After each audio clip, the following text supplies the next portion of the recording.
en Colosenses, capítulo 3, vamos a estudiar verso 15 al 17.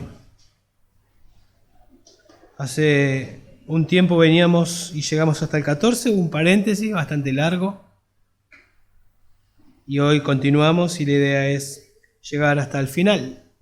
Los que no lo escucharon pueden buscarlo en el canal de la iglesia.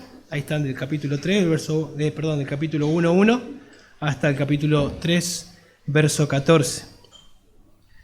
Dice así la palabra de Dios, verso 15: y que la paz de Cristo reine en vuestros corazones, a la cual en verdad fuisteis llamados en un solo cuerpo, y sed agradecidos.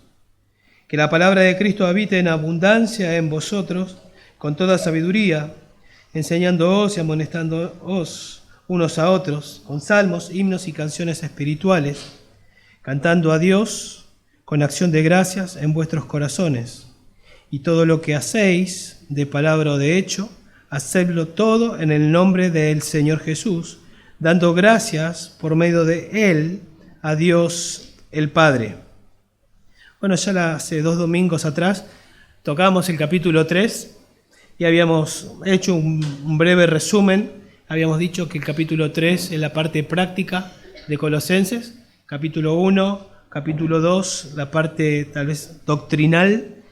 Habíamos dicho así muy rápido que en los primeros 14 versículos, es decir, del capítulo 1 al 14, Pablo hace una introducción y luego del verso 15, el capítulo 1:15 hasta el 2:7 es toda la parte doctrinal.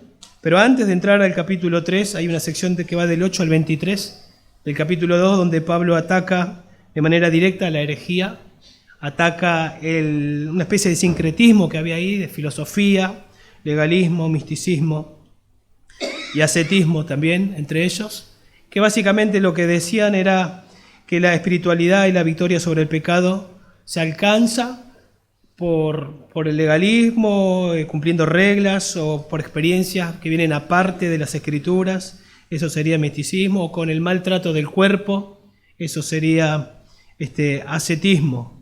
Y entonces llegamos al capítulo 3 y Pablo, como vimos hace 15 días atrás, Pablo les va a hablar de que estamos unidos a Cristo, que resucitamos con Cristo y que porque hemos resucitado con Cristo tenemos la capacidad, al estar unidos, la vida de Cristo tenemos en nosotros y podemos vivir la vida resucitada, podemos vivir una nueva vida, podemos buscar las cosas de arriba.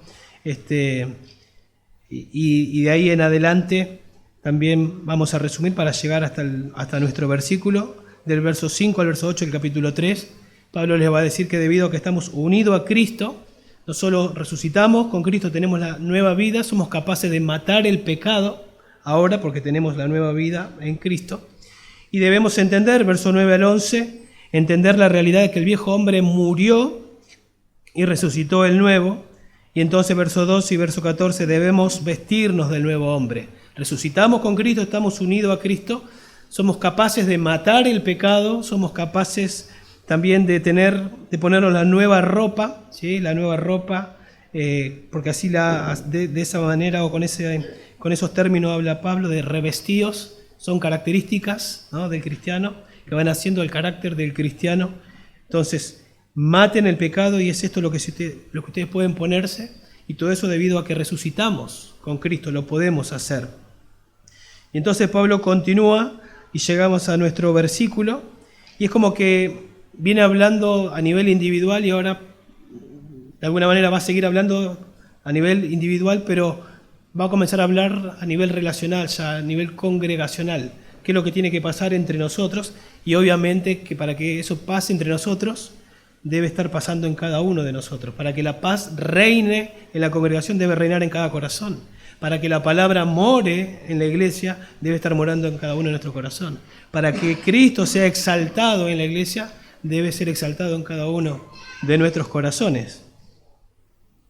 Entonces, en el sermón anterior, que fue hace mucho, habíamos dicho, capítulo 3 del verso 12 al 14, que Dios escogió al creyente para que sea diferente. ¿Sí? Porque ahí dice que nos escogió para ser santos. Dios escogió al creyente para que sea diferente, motivo por el cual nos capacita y nos llama a ponernos la ropa del nuevo hombre, de manera que desarrollemos el carácter de Cristo.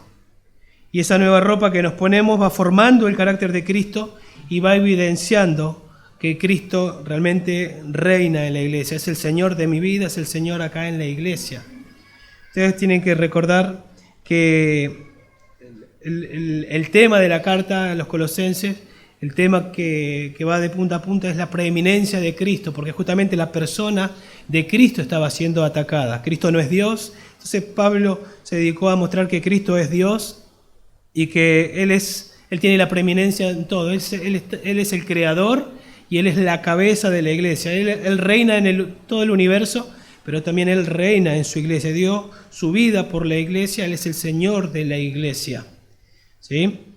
Y si eso es verdad, y lo es, pero el tema es que si es verdad en esta iglesia, nosotros vamos a mirar 3 características que evidencian el señorío de Cristo en una iglesia local. 3 características que evidencian el señorío de Cristo en una iglesia local. Entonces, para que el señorío de Cristo sea evidente en la conducta de nuestra iglesia, en primer lugar, verso 15, la paz de Cristo debe gobernar en el creyente y en la iglesia. En segundo lugar, verso 16, la palabra de Cristo debe morar en el creyente y en la iglesia, obviamente. La persona de Cristo debe motivar el obrar del creyente y de la iglesia. Y esos son los 3 puntos, ahí cada uno en uno de esos versículos 15, 16 y 17. Entonces comencemos en primer lugar por el verso 16. La paz de Cristo debe gobernar al creyente y a la iglesia. Dice, y que la paz de Cristo reine en vuestros corazones, a la cual en verdad fuisteis llamados en un solo cuerpo, y sed agradecidos. Así, a modo de resumen, debemos permitir que la paz de Cristo gobierne en nuestros corazones, porque a eso fuimos llamados, dice acá, en un solo cuerpo. O sea, fuimos llamados a pertenecer a un cuerpo y fuimos llamados a que la paz de Cristo gobierne en nuestro interior. Noten que comienza el versículo 15 diciendo, y eso añade con lo que viene diciendo. Y si ustedes miran lo que viene diciendo, el verso 12, 13 y 14, básicamente nos dice que fuimos escogidos por Dios. Eso ocurrió desde antes de la fundación del mundo.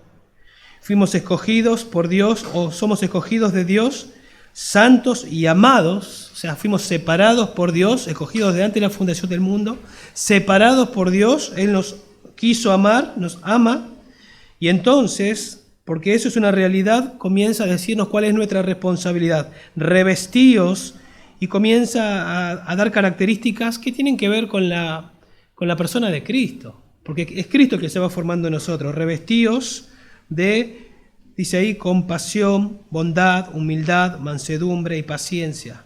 Luego dice, verso 13, soportándoos unos a otros y perdonando unos a otros, si alguno tiene queja contra otro, como Cristo os perdonó, así también hacedlo vosotros. Y luego el verso 14, observen, y sobre todas estas cosas que acaba de decir, dice allí, vestidos de ¿qué? De amor, que es el vínculo de la unidad. O sea, el amor es como el cinto o el pegamento que pega todo lo demás.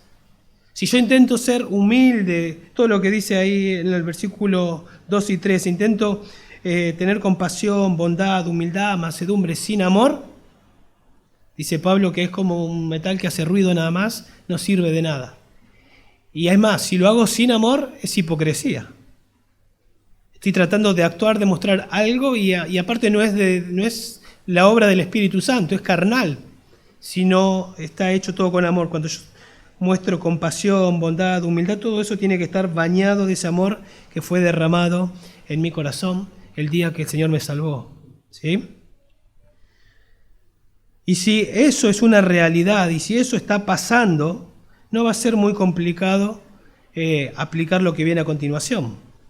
Y que la paz de Cristo, por eso la I añade, venimos poniéndonos y vistiéndonos de la ropa que nos dicen estos versículos. El amor es evidente en nuestra vida, en la iglesia, y que la paz de Cristo, dice ahí, reine en vuestros corazones. Ellos ya son creyentes. ¿Sí? Ya capítulo 3 les dijo que ellos resucitaron, ya son creyentes. Pero tenemos que entender que la paz de Cristo no la conocen todas las personas. Ellos no la conocían, la llegaron a conocer en el momento que fueron salvos. Cuando nosotros vamos a la Biblia y comenzamos a leer, encontramos que hay paz en el capítulo 1 y en el capítulo 2 de Génesis. Y hay paz en el capítulo 21 y el capítulo 22 de Apocalipsis. Después, el capítulo 3 hasta el capítulo 20 no hay paz. ¿Por qué? Porque entró el pecado y el pecado hizo desastre. Y el pecado enemistó al hombre con Dios, a Dios con el hombre. ¿Sí? Y hasta que eso no se solucione, el hombre es enemigo de Dios y no hay paz en su corazón. No hay paz en el corazón del hombre y obviamente no tengo paz con Dios, no tengo paz en mí mismo y obviamente eso se evidencia en mis relaciones, no tengo paz con otros. Usted empieza a leer Génesis y se va a dar cuenta enseguida que Adán y Eva huyen de Dios, no buscan a Dios. En el capítulo 4, Caín mata a Abel. En el capítulo 5, de continuo el pensamiento del mal. Después los pastores de Abraham y de Lot se pelean entre ellos. No hay paz, no hay paz, no hay paz, porque el pecado entró al mundo. Bueno, no es nada nuevo lo que estoy diciendo, pero no hay paz con Dios. Y esto de la paz de Cristo que reina en nuestro corazón no es algo que lo traemos de nacimiento, no lo conocemos desde nacimiento, eso lo conocemos desde que Él nos salvó. Cuando Génesis 3 ocurre, el pecado entra al mundo, nosotros leemos la Biblia y nos dice en Isaías 9:6 que el príncipe de paz estaba listo desde antes de la fundación del mundo para venir a buscar y a salvar lo que se había perdido y para venir a traer esa paz que nosotros perdimos por nuestro propio pecado. Dice en 1 Pedro 1:20, porque Él estaba, hablando de Jesús, preparado desde antes de la fundación del mundo, pero se ha manifestado en estos últimos tiempos por amor a ustedes. En Romanos 5:10 dice, porque si cuando éramos enemigos, ¿ven? Éramos enemigos, no estábamos en paz, fuimos reconciliados con Dios. ¿Y cómo ocurrió? Por la muerte de su Hijo. Por eso, de esa manera ocurrió.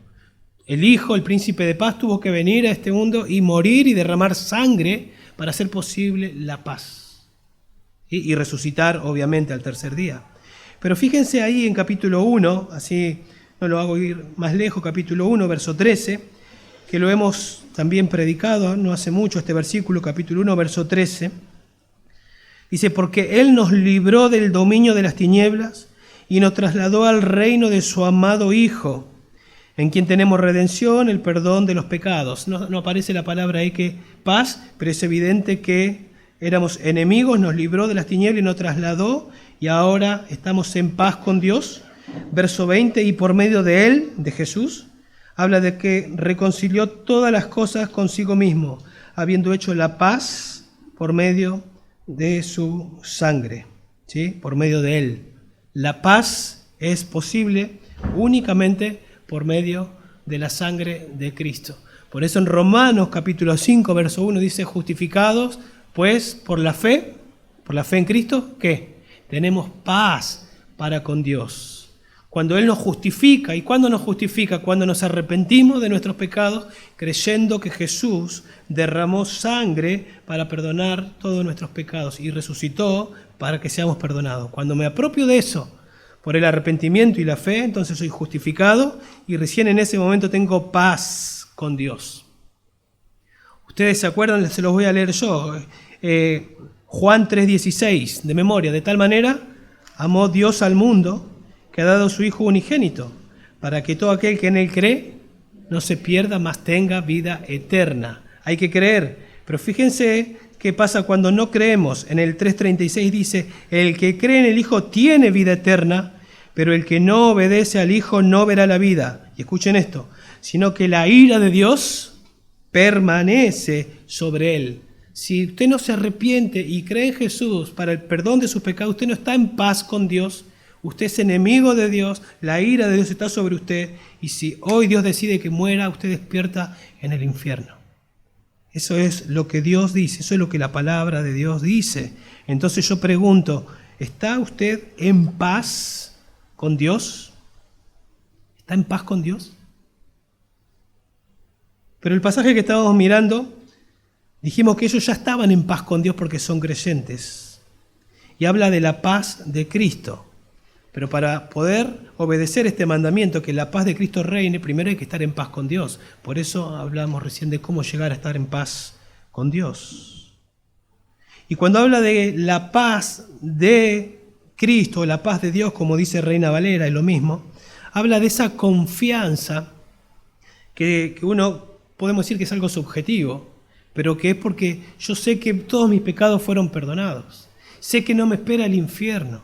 No tengo miedo a la muerte porque sé a dónde voy. Entonces estoy en paz, tengo confianza, estamos en sus manos.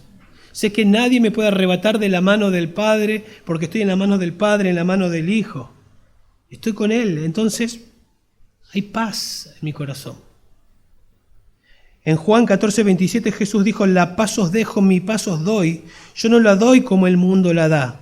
No se turbe vuestro corazón ni tenga miedo, tranquilos. En Juan 16:33 Jesús dijo: estas cosas os he hablado para que en mí tengáis paz. ¿Ves? La paz está en una persona, en Cristo, para que en mí tengáis paz. En el mundo tenéis tribulación, pero confiad, yo he vencido al mundo. Y en Filipenses 4:7 dice: la paz de Dios, hablándole a creyentes, la paz de Dios que sobrepasa todo entendimiento, es algo inexplicable. La paz de Dios que sobrepasa todo entendimiento guardará vuestros corazones y vuestras mentes en Cristo Jesús. De esa paz está hablando acá en el verso 15, que la paz de Cristo, esa paz que llegan a experimentar los creyentes porque están en paz con Dios, porque sus pecados fueron perdonados, esa paz debe reinar en vuestros corazones. Entonces podemos decir, como para resumir, que hay una paz que tiene que ver de manera vertical. Estoy en paz con Dios, Él me perdonó. Entonces tengo paz en mi interior, pero también esa paz tiene que reinar entre nosotros. Y esa paz se tiene que ver en las relaciones acá en la iglesia. Y eso es lo que se nos manda, es un mandamiento, no es una opción. Que la paz de Cristo reine, dice acá. La palabra reinar era usada en el atletismo para hablar de cuando las competencias griegas, para hablar de los árbitros, que eran los que, arbitraban, obviamente, controlaban. Ellos eran los que controlaban, y esa es la palabra que se usa para hablar acá, que la paz de Cristo sea como un árbitro que controle, que gobierne mi corazón y mis relaciones. La paz de Cristo es la que debe controlar y gobernar. Entonces, cuando hay una situación entre nosotros, si yo pienso de esa manera, tengo que dejar de fuera mi ego, mis caprichos, porque hay algo que tiene que controlar: la paz de Cristo. Porque yo quiero exaltarlo a Él. ¿Sí? Y acá dice, en el verso que estamos considerando, que a esa paz fuimos llamados en un solo cuerpo. O sea, esa paz que es de nosotros, en un sentido, que es de nosotros porque somos salvos, fuimos llamados a experimentarla y a vivirla en el cuerpo, en la iglesia. Entonces podemos decir, de alguna manera, que es un derecho la paz. Tenemos el derecho a la paz, no por lo que hicimos, sino por lo que Él hizo. ¿Sí? Tenemos derecho a esa paz. Pero también, en otros sentidos, tenemos el deber de que esa paz reine en nuestro corazón. Y ahí somos responsables.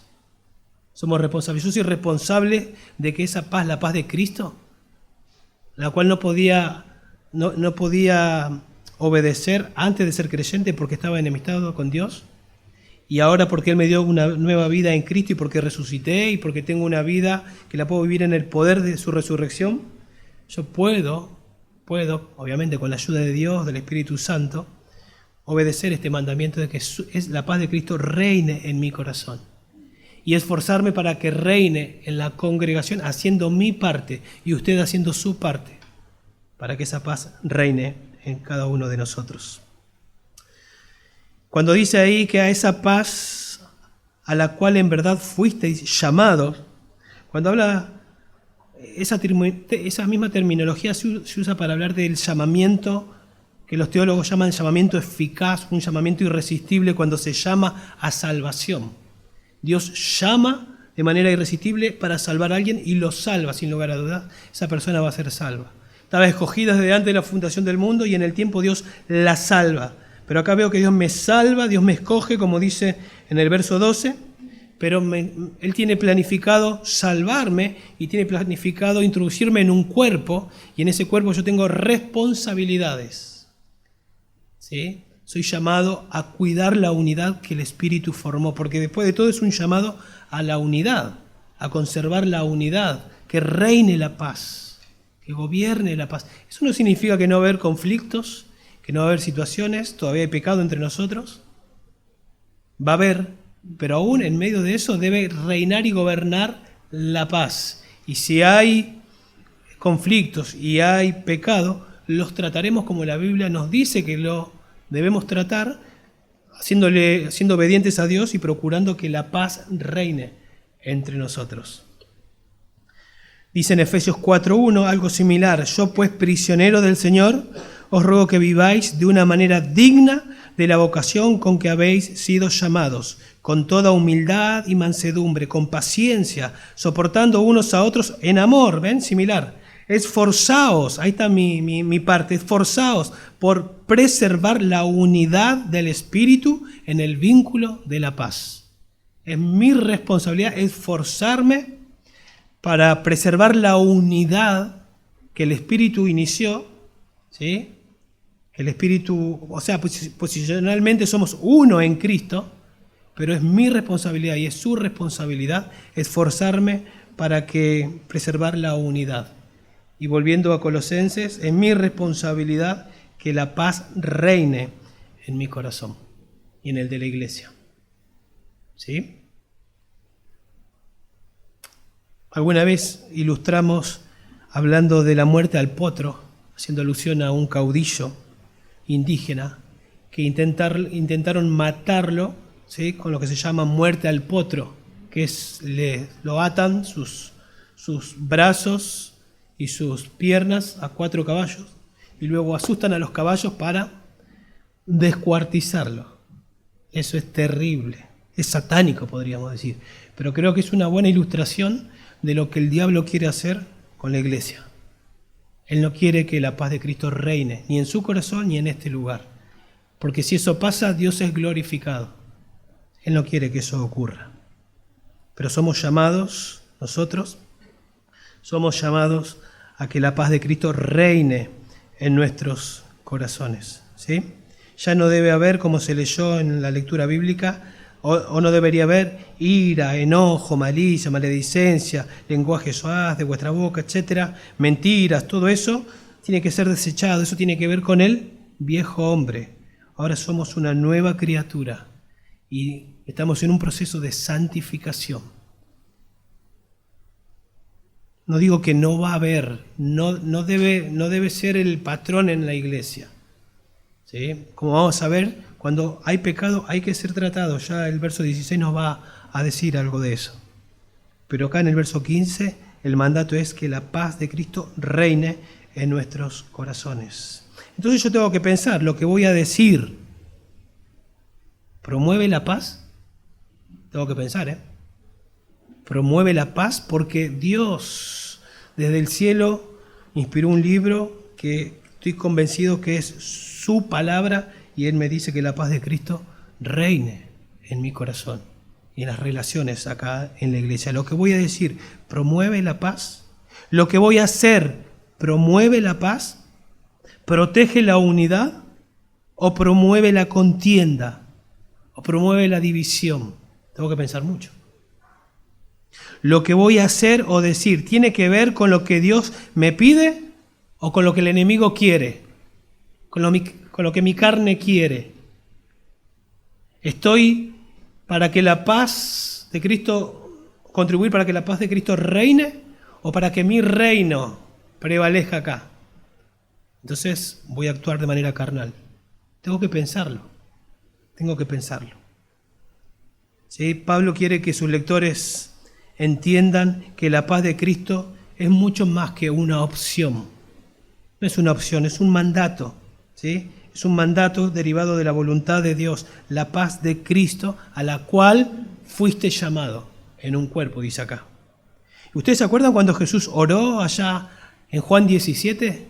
después tenía que ir a la cruz, él oró estas palabras, pensando en nosotros, para que todos sean uno. Padre, así como tú estás en mí y yo en ti, permite que ellos también estén en nosotros, para que el mundo crea que tú me has enviado. Yo en ellos y tú en mí. Permite que sean perfeccionados en la unidad. Jesús oró por la unidad. Y esa unidad es una realidad porque cuando Dios nos salva, nos introduce, el Espíritu nos introduce en el cuerpo. Pero ahora es mi responsabilidad en la práctica esforzarme en guardar la unidad. Y como dice acá, que la paz de Cristo reine en mi corazón y en las relaciones de unos con otros. Alguien dijo lo siguiente: el papel de la iglesia con respecto a esta paz está claro. Los creyentes deben dejar que gobierne. La sangre de Cristo ha traído la reconciliación y la paz divina a sus seguidores. Eso Colosenses 1:20. Cristo proporciona una paz duradera, pero no es automática. Los creyentes deben activarla permitiéndole gobernar sus relaciones, dejándola guiar y controlar sus interacciones.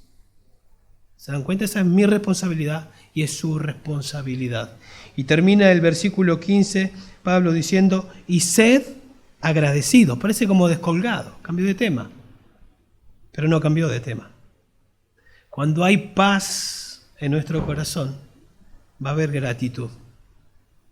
Va a haber gratitud, sin lugar a dudas. O sea, la paz contribuye a la gratitud y la gratitud contribuye a la paz, viceversa, ¿no? Sin dudas, es así. Cuando hay paz en el corazón, hay alabanza, hay gratitud.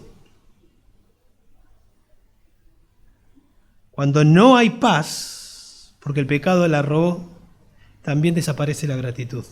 Es notable. Cuando David pecó, ¿se acuerdan? Y ahí lo tenemos, pecó. Dejó de tener paz. Ustedes leen el Salmo 32, el Salmo 51, no hay paz en él. Más el 32, no hay paz. Y no hay alabanza. Pero ni bien él fue perdonado, volvió a estar en paz con Dios. No es que perdió la salvación. Esa paz que le robó el pecado, está en paz otra vez y comienza a ver alabanza, comienza a ver gratitud.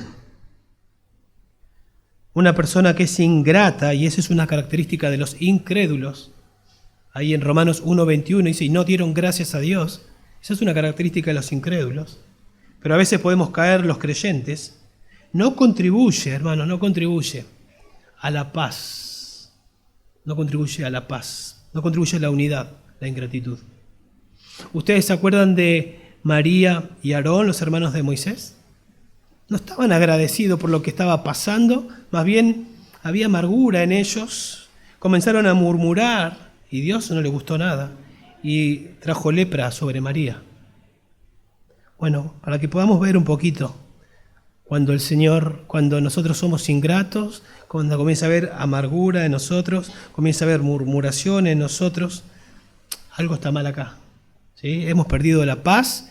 Y en vez de gratitud comienza a haber ingratitud en nosotros. Una advertencia, estoy siendo ingrato. ¿Qué está pasando acá adentro?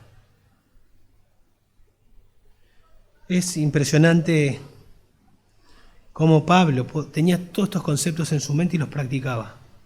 Si hay una iglesia que le trajo dolores de cabeza a Pablo, esa fue la iglesia de los Corintios, ¿no? La iglesia que él decía que eran carnales. Pero él empieza Primera de Corintios y dice estas palabras a la iglesia de Corintios. Después la va a exhortar. Pero lo que no había en esa iglesia era paz, porque había contiendas. En las relaciones de ellos no había paz. Pero Pablo comienza de esta manera, diciendo, siempre doy gracias a mi Dios por ustedes. En el corazón de Pablo sí había paz. Y buscaba, y se veía en la alabanza que él, en la gratitud a Dios por ellos. Siempre doy gracias a mi Dios por ustedes, por la gracia de Dios que os fue dada en Cristo, porque ustedes son salvos. Y Pablo sabía que Dios iba a obrar y los iba a santificar y daba gracia por la salvación de ellos. Pero los corintios estaban en otra, no estaban pensando, no estaban en la sintonía de Pablo. No había ni paz en su corazón ni gratitud. Pregunto entonces, ¿tu vida se caracteriza por ser agradecida?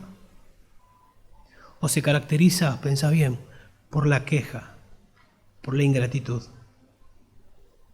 Y si decís se caracteriza por la ingratitud, por la queja, pregunto, ¿de qué te quejas? Preguntas que me hice yo. ¿Mereces más de lo que tenés? ¿Te quejas? ¿Significa que mereces más de lo que tenés? ¿Qué merecemos? El infierno. ¿Lo vamos a obtener? ¿Lo vamos a tener? Gracias a Dios, ya está. Aunque todas las que vengan sean negativas, ya podemos decir gracias a Dios porque voy a pasar una eternidad con vos. No hay motivos, no hay motivos. Por eso la Biblia dice, hagan todo sin murmuraciones y sin quejas. La preeminencia o el señorío de Cristo debe verse en cada vida individual y por supuesto en la vida colectiva, en la vida congregacional. 3 características, dijimos, que evidencian el señorío de Cristo. En primer lugar, la paz de Cristo debe gobernar en el creyente, verso 15. En segundo lugar, la palabra de Cristo debe morar en el creyente y en la iglesia. Que la palabra de Cristo, dice ahí, que la palabra de Cristo habite en abundancia en vosotros. Y luego dice, con toda sabiduría, enseñándose, amonestando unos a otros, etcétera, etcétera. El señorío de Cristo ocurre cuando obedecemos la Biblia. ¿Sí? El señorío de Cristo ocurre cuando obedecemos la Biblia. ¿Se acuerdan el pasaje ahí en Mateo, el Sermón del Monte? Muchos me dirán en aquel día, Señor, Señor. Y Jesús les va a terminar diciendo, yo nunca os conocí. ¿Por qué? Porque ustedes se caracterizaron por ser desobedientes. O sea, hay algo que no armoniza. Me dicen Señor, pero son desobedientes. Yo no soy su Señor. Sale de acá, pero en la práctica no soy el Señor. Entonces, si realmente Cristo es el Señor, la palabra de Cristo debe morar en mi corazón, en la iglesia, y se debe verse que somos obedientes a esa palabra. O sea, la Biblia debe gobernar, como dijo alguien, cada pensamiento, cada palabra y cada acción en la vida de cada creyente y de la iglesia. Que la palabra de Cristo, interesante que no dice la palabra de Dios, no sabemos exactamente por qué. Un comentarista dice lo siguiente, para los judaizantes, que había algo de algunas, cuando habla de legalismo probablemente había judaizantes ahí. Entonces el comentarista dice, para los judaizantes la palabra de Dios por excelencia era las escrituras del Antiguo Testamento. Pero el judaizante tenía problema con Cristo porque no creía que era Dios. Y puede haber tenido relativamente poca estima a la enseñanza de Cristo y de los apóstoles. En cambio, es posible que los gnósticos, ¿sí?, despreciaban la palabra de Cristo por considerarla una entre muchas revelaciones de la voluntad divina. Entonces, contra unos y contra otros, Pablo afirma que lo que necesitan los colosenses es abundar en la palabra de aquel que es el mismo verbo de Dios hecho carne. Pablo a esta altura ya se encargó de mostrar que Cristo es Dios. Entonces, la palabra de Cristo. No sabemos específicamente si por esto dice la palabra de Cristo, pero el punto es, la palabra de Cristo es la palabra de Dios. Toda la palabra de Dios. Y dice que la palabra de Dios o la palabra de Cristo debe habitar en vosotros. Es un mandato también. Tiempo presente, igual que la paz debe reinar. Tiempo presente. La palabra debe reinar en mi vida continuamente. ¿Cómo sabemos si está gobernando la palabra de Dios en nuestras vidas? Bueno, leyendo el versículo nos damos cuenta, si la palabra habita en nosotros, va a haber enseñanza sabia, va a haber amonestación sabia, va a haber alabanza también, porque eso es lo que dice, con sabiduría, enseñándoos, amonestándoos, cantando. Eso es el resultado de cuando la palabra habita en mi vida, en mi corazón. Entonces, si no hay enseñanza, no hay amonestación y no hay un canto, tengo que preguntar, ¿está habitando la palabra de Dios en mi vida? Probablemente no. Un ejemplo de la palabra de Dios habitando es Esdras 7:10, que Esdras oró, ¿sí? O dice que Esdras preparó su corazón para estudiar las Escrituras, hay que estudiar si quiero que more, para practicarla, estudió para obedecerla y para enseñarla. Y eso fue lo que hizo. Y Dios lo usó grandemente. La palabra moró en Esdras. En Deuteronomio capítulo 6, versos 6 al 9, le dice Moisés a los padres, o Dios por medio de Moisés a los padres, estas palabras que te mando hoy estarán en tu corazón. Acá tienen que estar. Y cuando estén acá, entonces la vas a enseñar a tus hijos. Pero tenés que ser sabio, porque te tenés que enseñar en el camino, en la casa, en todo momento. En todo momento. Y tenés que ser sabio para aplicarla. ¿Esa sabiduría de dónde va a venir? De la palabra que more en tu corazón. En el Salmo 119:11 dice, en mi corazón he guardado tus dichos. ¿Para qué? Para no pecar contra ti. Eso es hacer que la palabra more. No quiero pecar, quiero más de Dios. Entonces la palabra me va a ayudar a combatir el pecado. En Efesios 5:18, y ahí sí me pueden acompañar. Fíjense, tienen que dar vuelta hacia atrás, pasar por Filipenses, capítulo 5:18. Es un pasaje paralelo. No sé si alguna vez lo vieron, si alguna vez lo leyeron y se dieron cuenta que es paralelo a Colosenses 3:16. Dice así, no os embriaguéis con vino en lo cual hay disolución. Y luego dice, sed llenos del Espíritu. Y eso puede decir, bueno, ¿de qué se trata sed llenos del Espíritu? Pero fíjense que en el verso 19 dice, comienza a dar los resultados, los mismos resultados que Colosenses 3:16. Y dice que cuando somos llenos del Espíritu, entonces el resultado es hablando entre vosotros con salmos, himnos y cánticos espirituales, cantando y alabando con vuestro corazón al Señor, dando gracias, etcétera, etcétera. Y después viene hablando de la relación entre el esposo y la esposa, los hijos, etcétera. Todo igual que en Colosenses. ¿Qué significa eso? Que cuando yo soy lleno, cuando la palabra de Cristo mora en abundancia en mí, ¿quién es el autor de la palabra?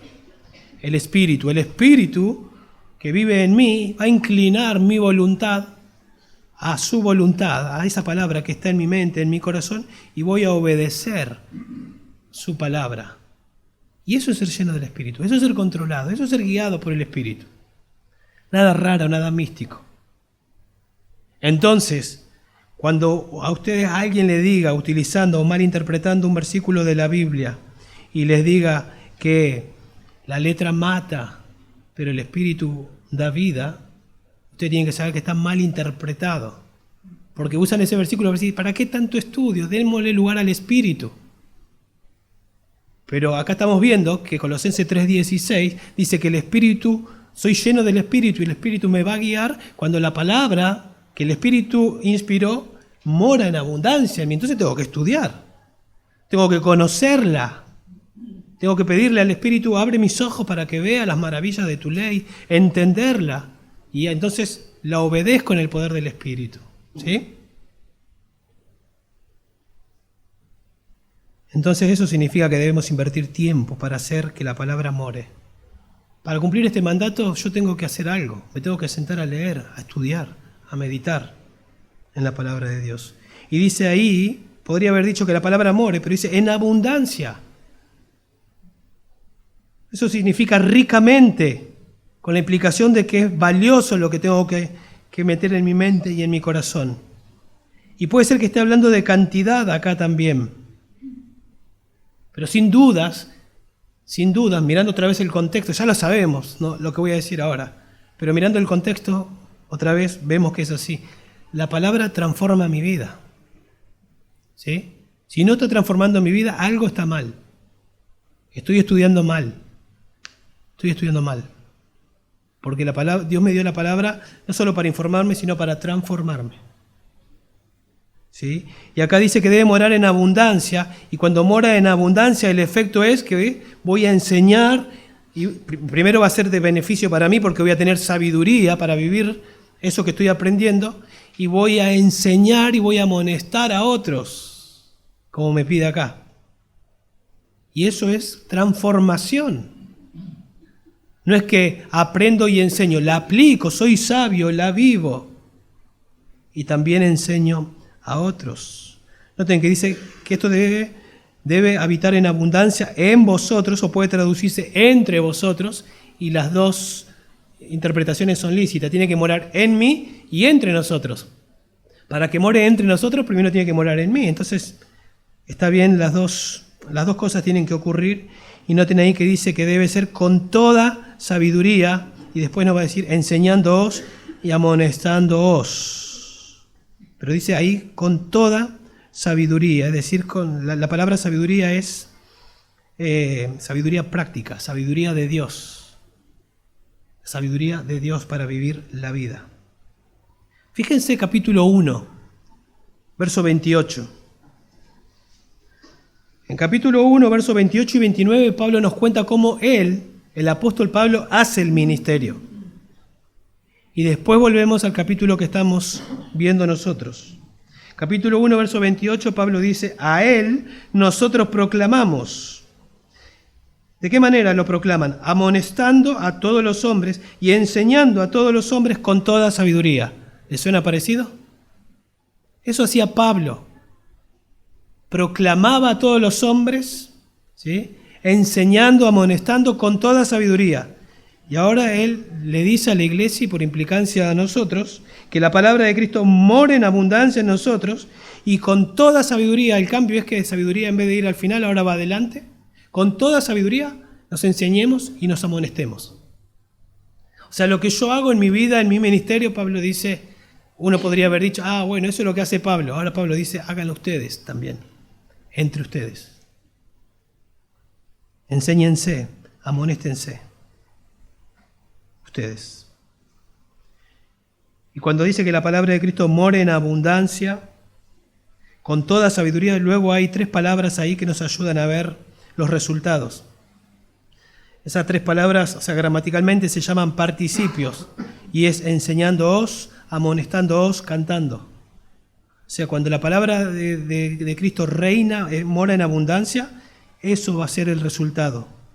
Yo voy a poder con sabiduría enseñar, amonestar, y obviamente va a haber una canción en mi vida. La palabra enseñar ahí es instruir, impartir instrucción en un entorno formal o informal. O sea, alguien puede decir, bueno, la enseñanza desde el púlpito, sí, la estamos haciendo, pero también en los pasillos, cuando termina, cuando están tomando un café. Acá dice que lo tenemos que hacer todos unos a otros. En las reuniones caseras, en la reunión de oración, cuando se juntan los jóvenes por el WhatsApp. Usted se tiene que estar llenando de la palabra de Dios y tiene que, acá le manda que el resultado de eso es que usted tiene que ser capaz de enseñar a otros. En Romanos 15:16 Pablo le dice lo mismo o transmite la misma idea a estos hermanos de esta iglesia y le dice, en cuanto a vosotros, hermanos míos, yo mismo estoy también convencido de que ustedes están llenos de bondad, llenos de todo conocimiento y son capaces también de amonestaros los unos a los otros. La palabra acá, amonestaros, en romana no es la misma que enseñándoos, pero tal vez en la práctica es un poquito similar la idea porque tiene que ver con aconsejar, ¿sí?, tiene que ver con alentar. Y también en Romanos capítulo 15 está después de Romanos 12, y Romanos 12 ustedes conocen el versículo 12:1. No os conforméis a este mundo, sino que transformaos por medio de la renovación. Y si ustedes son transformados por medio de la renovación, entonces, versículo 15, yo sé que ustedes van a ser capaces de amonestarse. No según a ustedes les parece, sino según esa palabra que está transformando su pensamiento, su mente.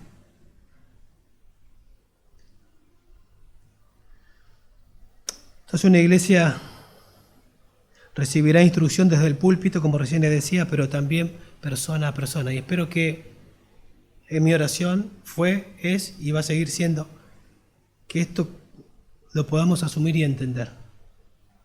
Que usted tiene la capacidad, Dios le pide que la palabra more en abundancia y que usted enseñe a otros, de una u otra manera. Seguramente va a haber situaciones en que usted no va a saber qué decir, pero también es sabio, bueno, vení. Él te puede enseñar, o ella te puede decir lo que yo no sé. Pero quiero poner el peso sobre usted y que entienda lo que acá el texto está diciendo. Y cuando dice amonestándoos, tiene que ver con advertir. Escuchen esto, tiene que ver con advertir, con aconsejar sobre las consecuencias de una acción incorrecta. O sea, la parte de enseñándoos tiene que ver, podemos decir, es la parte positiva de la enseñanza, de la instrucción, esto dice la Biblia. Y la amonestación tiene que ver con advertir, ojo, te estás desviando, me parece que le estás cerrando, te va a pasar esto, Dios te dice esto y estás haciendo esto. Y eso es lo que yo tengo que hacer, es mi responsabilidad hacerlo, y eso implica humildad si voy a ir a decirlo, y también implica humildad si me van a venir a decirlo. Implica valor, porque no es fácil ir a decirle a alguien que se está desviando, pero también implica amor, porque si yo no se lo digo, ¿cómo puedo decir que lo amo? ¿Se dan cuenta?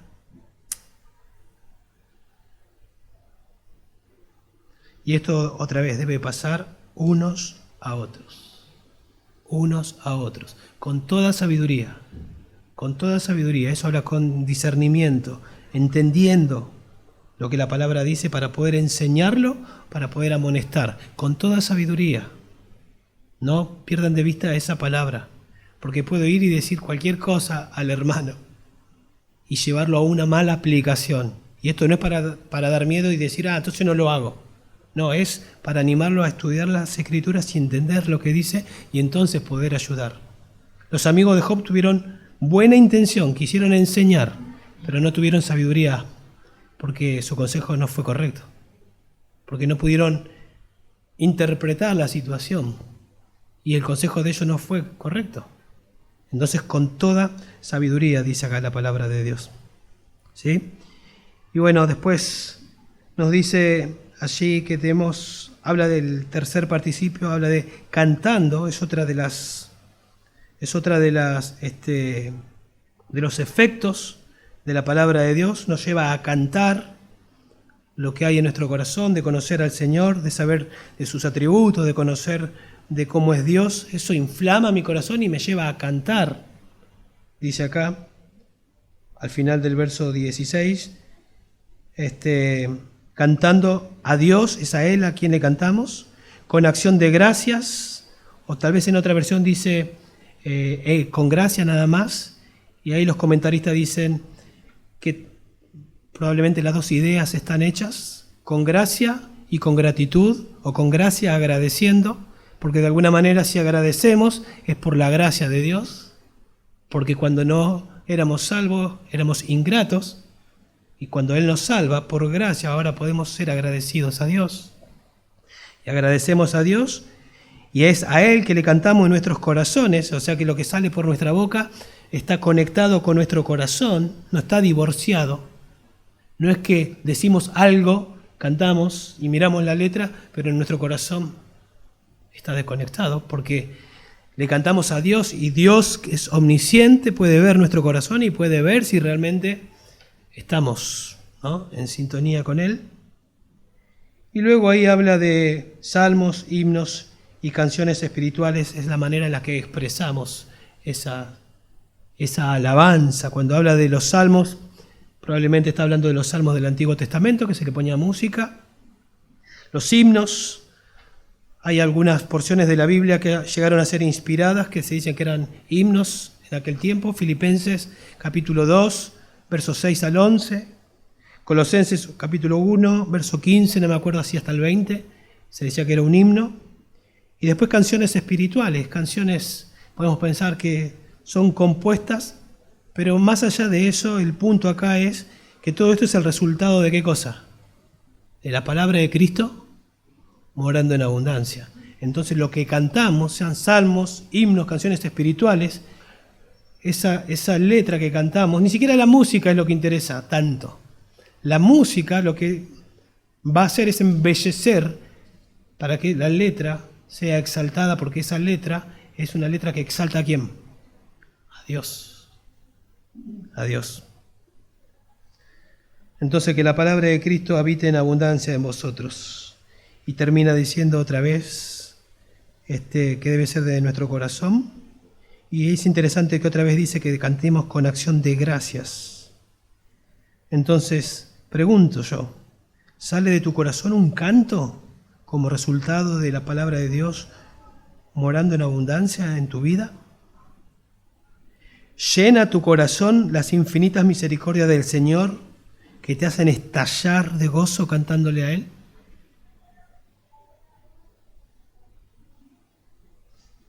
tres características que evidencian el señorío de Cristo en la iglesia local. La paz de Cristo debe gobernar en el creyente, debe gobernar tu vida en la iglesia. La palabra de Cristo debe morar en el creyente y en la iglesia. Y verso 17, la persona de Cristo debe motivar el obrar del creyente. Noten que dice, y todo lo que hacéis, y luego, de palabra o de hecho, es decir, de palabra o de práctica. Por eso la persona de Cristo debe motivar el obrar del creyente, sea lo que hable, sea lo que haga. Me motiva la persona de Cristo. Quiero que el nombre de Cristo sea exaltado. Entonces todo lo que yo hago, todo lo que yo digo, tiene como propósito glorificar a Dios, glorificar al Señor. Es similar a lo que dice 1 Corintios 10:31. Si coméis o bebéis o hacéis otra cosa, hacedlo todo para la gloria de Dios. ¿Sí? Nuestras palabras, nuestras acciones, todo para la gloria del Señor. Fíjense que ahí en el verso 23 del mismo capítulo dice la misma idea. Todo lo que hagáis, en el contexto del trabajo, todo lo que hagáis, hacerlo de corazón. ¿Cómo para quién? Para el Señor y no para los hombres. Se va el jefe, pero tu jefe es omnisciente y seguís trabajando. ¿Sí? De manera que había cámaras y vos no sabías que había cámaras. Van y mira las cámaras y dice, mira, no hay nadie, pero sigue trabajando como si el jefe estuviera. Porque lo que te interesa es hacerlo para su gloria, para su nombre. Todo lo que hacemos, lo hacemos para su nombre, para su gloria. De manera que la vida cristiana, hermanos, no es el domingo nada más. La vida cristiana es todo tiempo, todo lo que digo, todo lo que hago. En la escuela, en casa, en el supermercado, en el trabajo, en la cancha de fútbol, en donde estás. Lo que a mí me interesa es que que el Señor sea glorificado. Lo que me interesa es lo que cantamos, vivir a Cristo. Vivir para Él en todos lados. Que cuando me escuchen hablar, digan, es diferente. Y que vengan y digan, ¿vas a una iglesia? Ah, me parecía. Que cuando me vean actuar, digan, es diferente.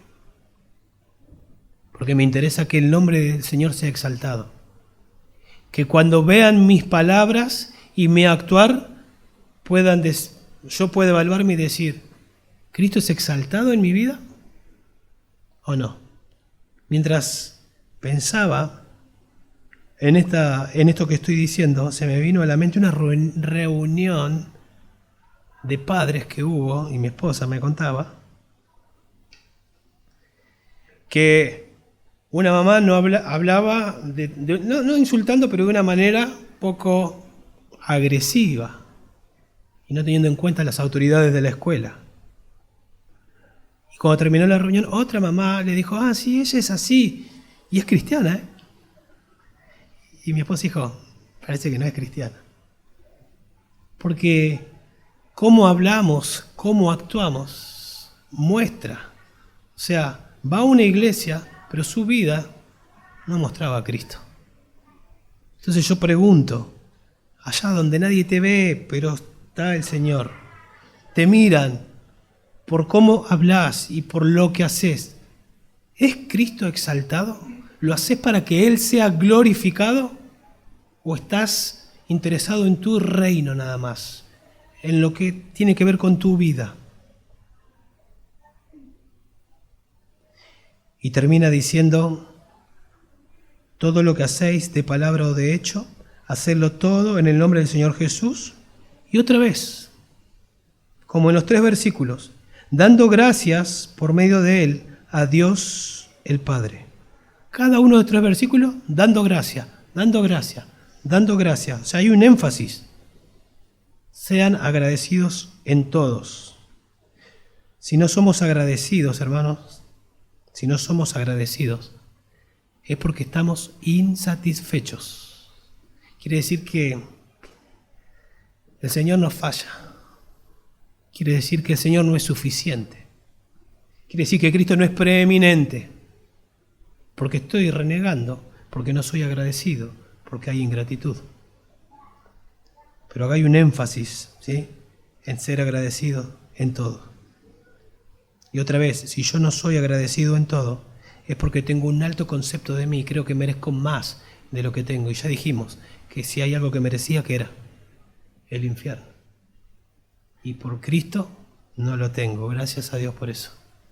Gracias a Dios por eso. Entonces, ¿gobiernan la paz su corazón y sus relaciones?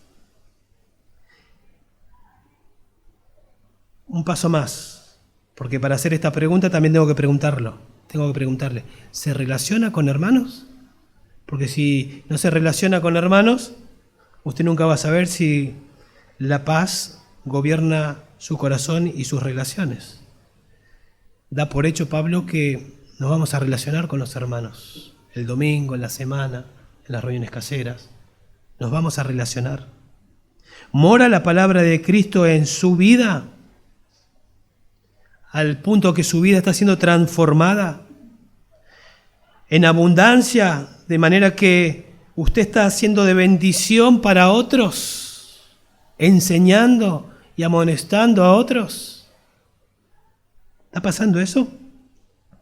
¿Vive usted para exaltar el nombre de Cristo en todo lo que dice y hace?